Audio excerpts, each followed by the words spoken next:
አንዱ ቻይና ሀገር ላጥላጥ ብሎ ለግብይት ይሄዳል። እቺንም ከሰሞት ነው። ከዛ በኋላ ቻይና ሀገር እየዞረ እያለ መንገድ ላይ አንድ ጀብሎ የሚሸጥ ሮቦቶች ይዞ ይጫዋል ሲለው ሰውየው ስላልገባው አስተርጓሚ አምጥቶ ምንድነው የሚለው ሲል ይሄ ሮቦት የሚዋሽ ሰው ካገኘ ይዋሻል ማን ነው በጥፊ ይማታል ይሏል። ሮቦቱ ነው የሚማታው።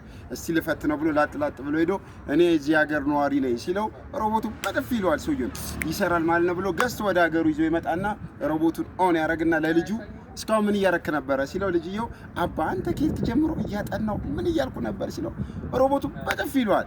ኳሸክ በጥፊ ይላል እውነቱን ተናገር ሲለው አባዬ አንተ ከየት ጀምሮ ፊልም እያየው ምን አይነት ፊልም ሲል አድቬንቸር ሲለው አሁንም በጥፊ ይሏል።